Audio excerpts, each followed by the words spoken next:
Hey everyone, this is Russ from AMS, and I'm standing outside the Capitol Theater. Had the opportunity to sit down today with Warren Haynes. We got to talk about everything Gibson Guitars, his rig rundown, his time with the Allman Brothers, and so much more. Hope you guys enjoy. Warren, it's a pleasure to have you here. My pleasure. Man. Appreciate it. My pleasure. Thank you. You sounded amazing down there. How many times have you played here at the Capitol before? You know, I've probably played here 20 times or something like that. Over the years, wow. A lot with Government Mule, a lot with Phil Lesh and friends, some solo, some other projects, and then also a lot just joining people on stage. You know? Yeah, as a guest.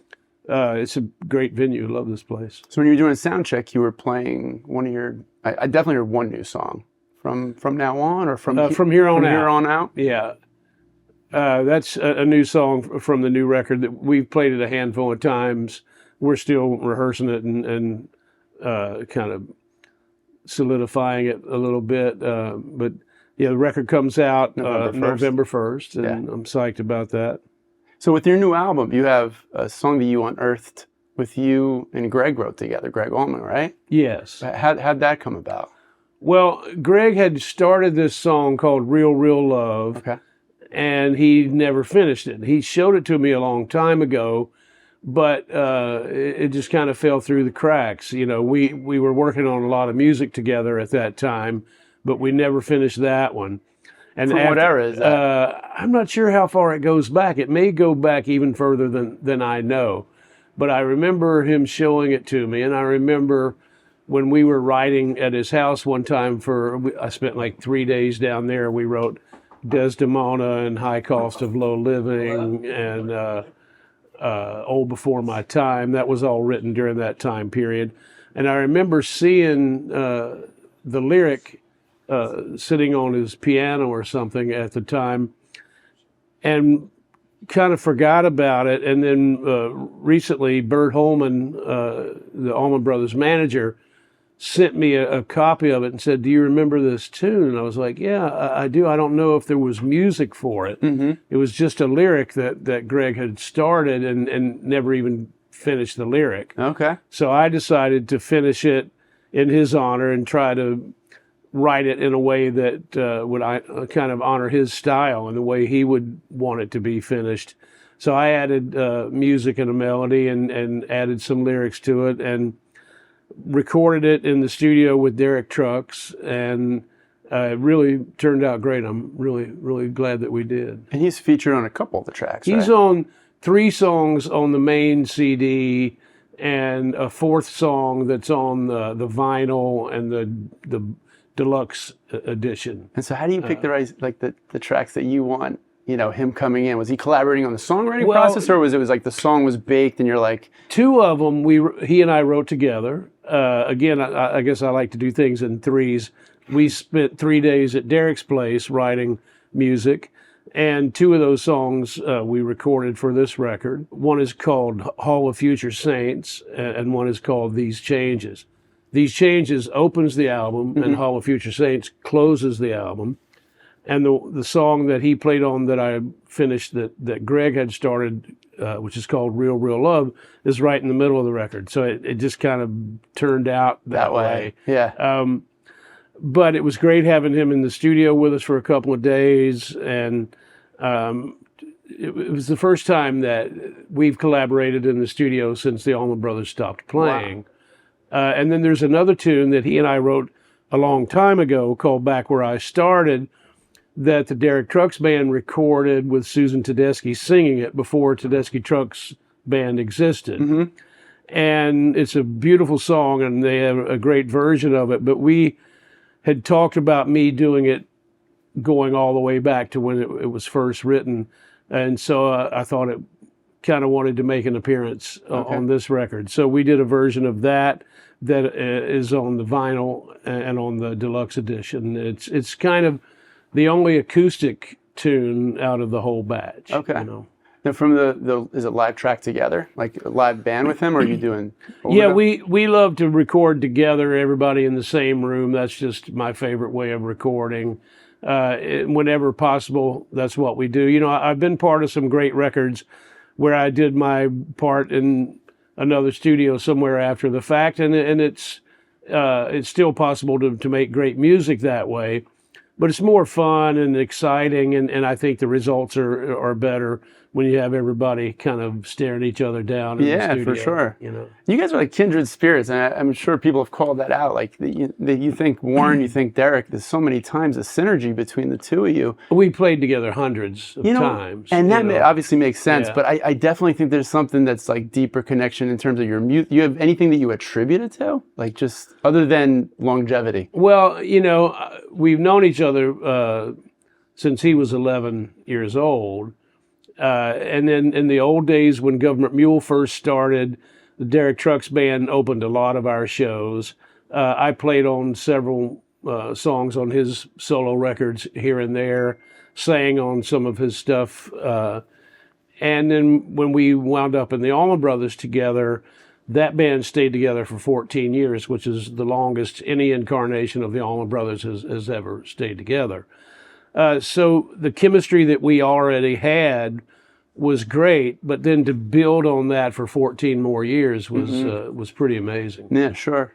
And the two of you kind of also have a similarity in your background, where it seems like throughout your musical career you've both played with musicians that have been many times older than yourselves within the bands and the context that you've been in. That's true. So up until about midway through my tenure in the Allman Brothers, or maybe a little earlier, I was always the youngest person in every band I was ever in. Yeah. And then when I joined the Allman Brothers, I was the youngest person until Mark Quinones joined. Then he was the youngest person. And then when Derek and O'Teal came in, they were... the new class. Yeah. You know, but yeah, I guess he and I have always had that in common, which is an interesting perspective because you learn so much from the people that came before you. You know, I feel blessed to have played with so many people that I grew up studying. Yeah, for sure. So let's talk gear for a little bit for the tour. What are we playing? What do we have on the road? How many guitars? What's our amps? Too many guitars. In this band, I don't play very many guitars. In Government Mule, I take a lot because there are a lot of different tunings. And I've written a lot of songs in different tunings through the years.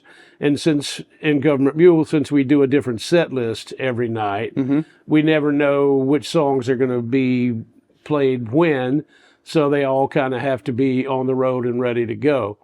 In this band, I'll only play 4 or 5 guitars for the most part. Mostly my signature Les Pauls.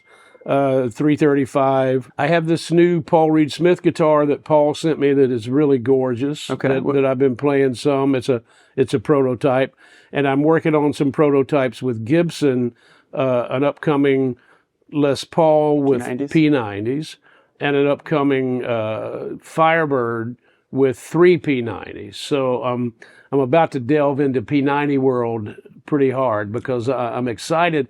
You know, I've always played humbuckers for the most part, but every time I pick up a guitar with P-90s in it, I get some inspiration from it. So I'm excited to do that. So what's some of the, if you're allowed to divulge, some of the backstory on some of those signatures that you have in the works with the prototypes? Well, we've been talking about it for a long time. When I first brought up that I wanted to do another signature model Les Paul, P-90s became the obvious choice. And they had made me a custom shop Firebird one time with 3 P-90s in it. And I had never played a 3 pickup Firebird before. It took some getting used to with the middle pickup. But once I got used to that, the tonal options were great. You could get so many different sounds. And so I loved experimenting with all the different possibilities. So I'm kind of looking for just new inspiration, something to kind of change the way I play at any given moment, because, you know, I love the fact that I've settled into a great sound with my Les Pauls through the years, but it's nice to challenge yourself sometimes. It creates like a new spark that takes you in some new directions. What makes you go for 61 versus, like, say, a 65? Well, I like the Dot Necks, which was 59, 60, 61. Yeah. They're a little mellower. I like the mid 60s ones, which I don't have one, but those are a little more aggressive in a cool way, you know. I wouldn't mind getting one of those. Are more like Freddie King kind Mm-hmm. of. But the 61, at the time when I bought that one, I've had it probably 25 years or so. When I bought it, I was just looking for a dot neck. Yep. And I went to this place in Michigan called Elderly Instruments. You know that place? For elderly, for sure. And a friend of mine was working there at the time, and he opened the store after the show. We went in there at like midnight. And I asked him, you have any dot neck 335s? And he said, I've got two. He said, they're both red. He said, one looks great and one sounds great. He had one that was in pristine condition, but it just didn't. I was going to say, that sounds like the one you didn't go for. Didn't have the sound. So the one that I bought sounded great. It was a little beat up, and Gibson took it and kind of refurbished it a little bit. Yep. Gave some love. And it's a really cool guitar. What's the name of that one? I saw it like on your guitars. You what have like did he all name that? names on them. Farmer did all that. My old tech, Brian did he? Farmer. He named all the guitars. He named them for you? Yeah, but That's it was great. his thing, but so he could see in the dark. Yeah, You from the know, grab was like. What did he call that? Was that Huddy? It might have been Huddy. I saw Huddy. Yeah, so Huddy's down there, right? That was the one you were playing before. So maybe not. Yeah, no. What was the original one called? I have to look and see. But he just did it. You know, he just did it all himself. You know, he just needed some way of knowing if he had the right one. Yeah, Chester, I think was one. Chester right? and Lester. Chester, Lester. are So my Sex two, Machine. Two main Les Pauls. Wasn't that one that or Sex Machine is Les Paul? a lighter one. And there's one that just says DEE, which I keep tuned down to drop D a lot. You know, he just did whatever occurred to him. It was his math. Yeah, whatever came. I thought it was a Babby or Baby. There's a baby doll. Baby doll. Maybe that's what it was. Is one, yeah. We were talking earlier. We can't really recall a time where we've seen you with like a Fender Telly. Is there a Telly. season that you went through where you did pick that up, or I just don't know not? if I actually have a Fender Telly. I've got some Fender Strats. Okay. That I played, you know, on the Dark Side of the Mule tour when Sure. we were doing that. We were talking in the And 90s. You had a occasionally- Strat that you had I played. had a red Strat, a custom shop Strat that I played a lot that I really loved, and it got stolen in New York City, and I never replaced it. I have a few Strats that I've gotten since then, but they're completely different. I was always a Gibson guy, and I just grew up playing Gibson guitars. The few years that I played that Strat, I got really used to it. But, you know, of course, the scale length is different. So the way you bend the Sure. strings is different. Everything about it. But that particular guitar I was very fond of. I hate that it's missing. And I got a report recently. Somebody thought they had found it. Yeah. But it wasn't. You never know. There's been Yeah. crazier stories with guitars that surface You know, over the yeah, years. like you say, weirder things have happened, and I don't give up hope that maybe it'll come back one of these days. I love tellies, and I have a couple. I've got like a Valley Arts telly. Okay. I have a couple of weird tellies, but that aren't Fenders. Yeah. Yeah. But I don't know why I don't own a telly. That's probably something I need to put on the list. Put on the you list. know. So with your Gibson P-90s and kind of going through this P-90 phase, has that made it pre or post the album that you're doing and releasing now? Is it like started to get infused with some of the tone flavors, or? Yeah, we talked about it before the record, although I didn't. I may have used the P-90 guitar on maybe one song on the new record, but we've been talking about it for quite a while. So I think the upcoming project, I could see myself going that direction a little bit more. I've had a Les Paul with P-90s for a long time that I play occasionally before all this came about. And every time I do, I'm like, wow, why don't I play this guitar more? It's really cool. And what about your amps? So is it SLO 100 that you're touring with? Is Well, it not in this band. In Government Mule, I use an SLO 100 to get the sound that I got on the first three records, because I used that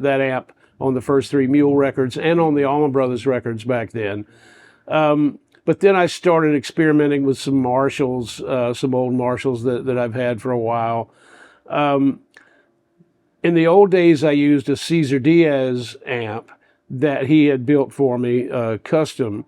And then when Cesar passed, Peter McMahon took over Diaz and continued making those amps for a while, but then he started changing some stuff and changed the name to Homestead. So I've been using Homestead for quite a while.